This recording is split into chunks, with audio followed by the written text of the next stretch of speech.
Hello and welcome to episode 152 of My Circus, My Monkeys. We were recently in Long Beach for ACPA 25, and one question that came up, and honestly, it almost always comes up at conferences, is how do we actually implement and use Clifton Strengths on campus?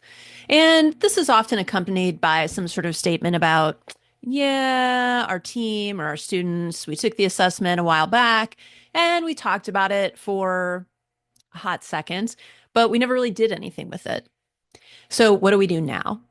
And that seems to be fairly common. So, today I'm going to talk about 3 ways to use Clifton Strengths on campus. So, stay tuned. Now, I did a similar episode last summer called 6 Easy Hacks to Use Clifton Strengths with Your Team. And this episode will probably definitely have some carryovers from that. But if you listened back in June and didn't actually do any of those things, this will be a good reminder. Wink, wink.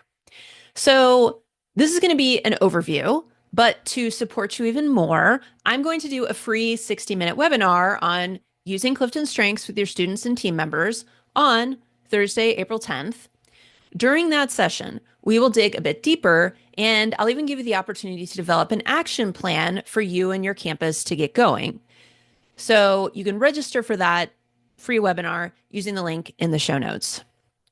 But let's dive in. Number 1, Clifton Strengths training. So just like with any other tool, you need to know what this tool is and how to use it. Otherwise, you're not going to get the biggest bang for your buck, time, or energy.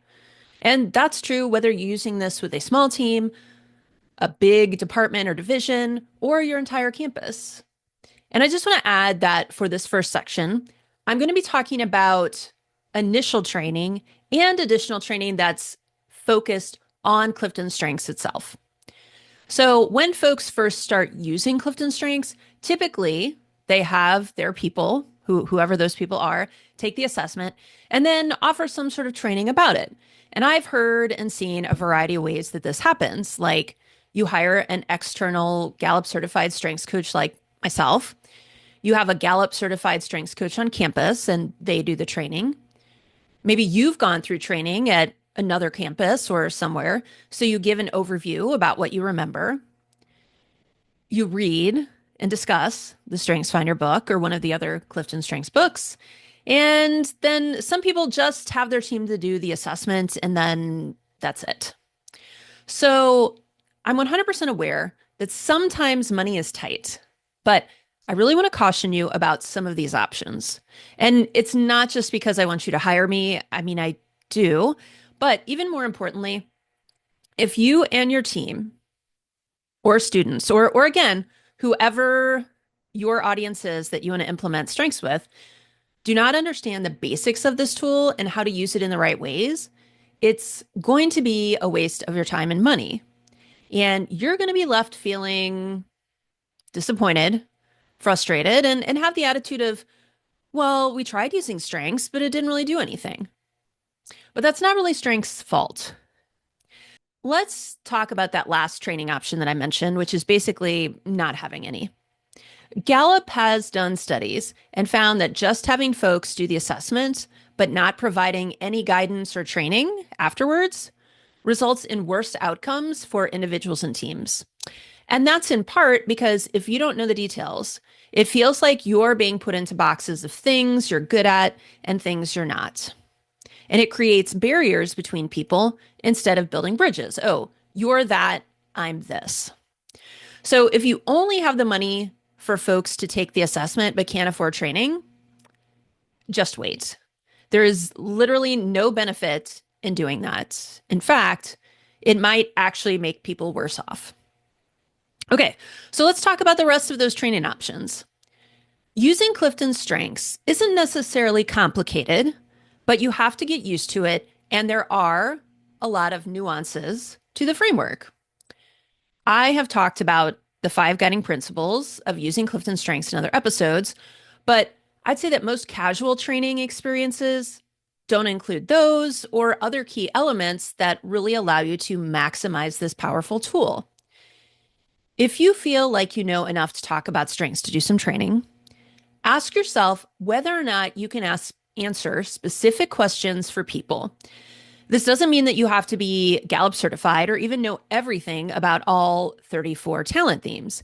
But if someone has, say, connectedness and they don't understand why, or they don't understand how to use it, could you help talk them through that? If someone doesn't understand how empathy helps them or possibly gets in their way in certain situations, could you give them examples or at least be able to help them navigate that question? Now, I have been a coach for almost 10 years, and I definitely do not know everything about all 34 talent themes, but I can give examples of how all of them might show up for people. And that typically helps people think about them in different ways, and then they can kind of reflect and get to those answers themselves. But if you can't do that at all, or only on a few, you're probably not the best person to lead a training on using Clifton Strengths.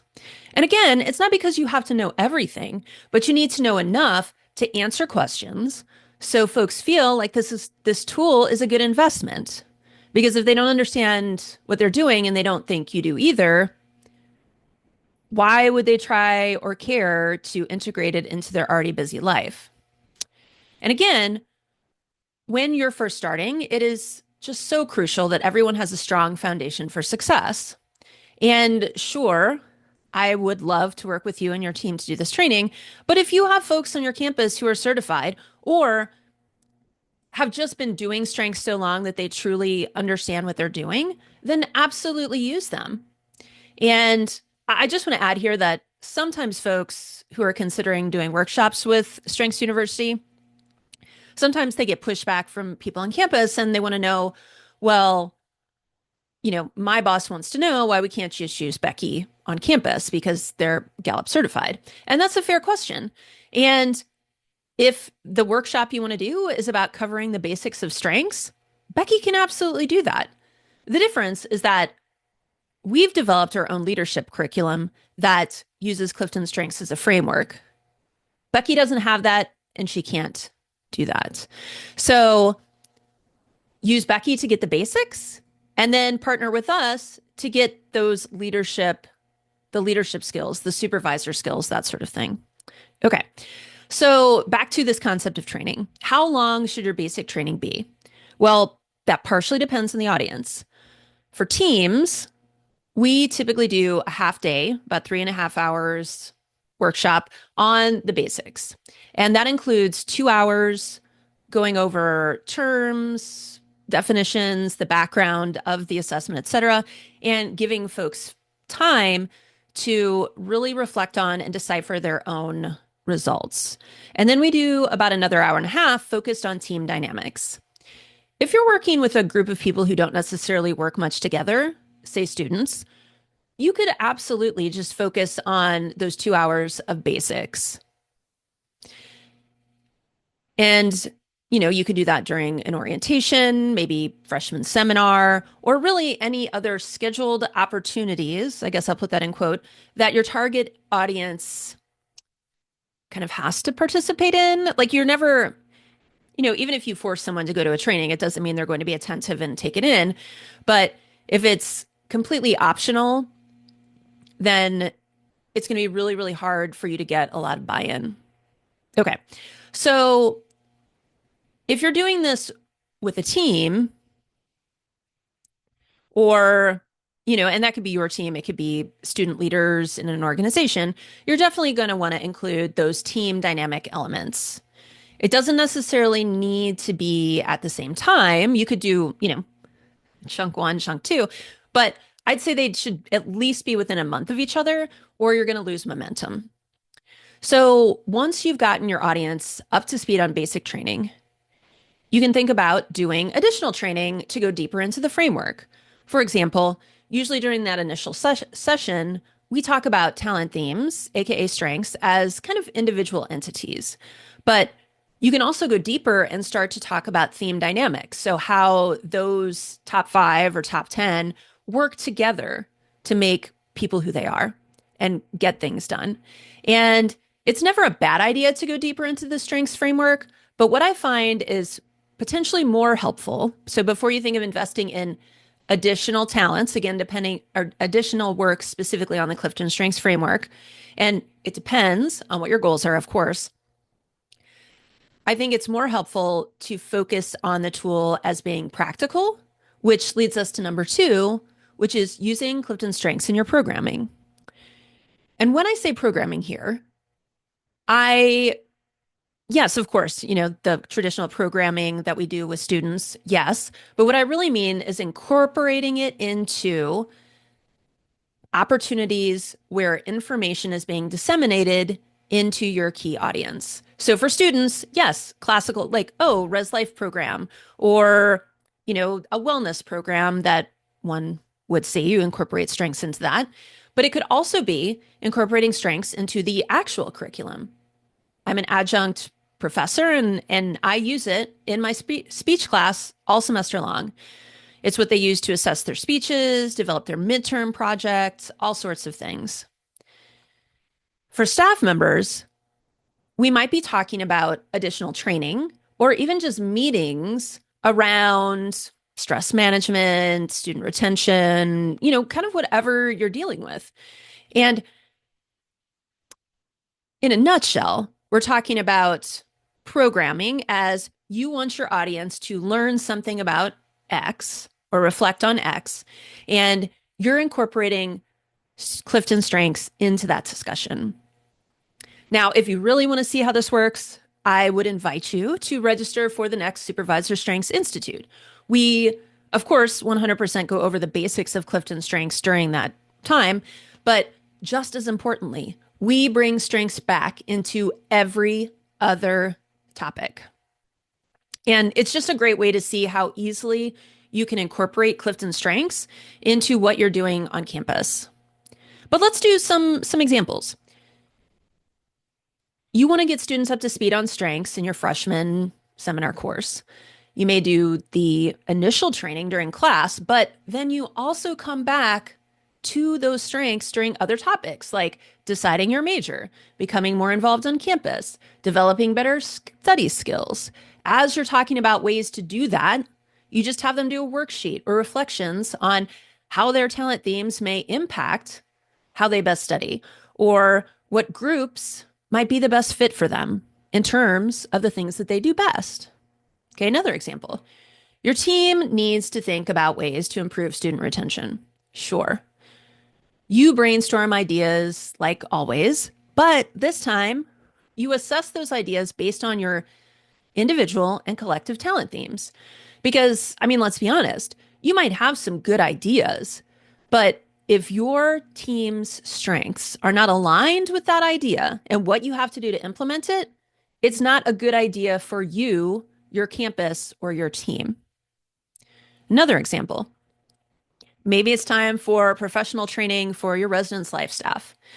Yes, of course, you do an initial session on Clifton Strengths, the basics, or a refresher if you've already been using it.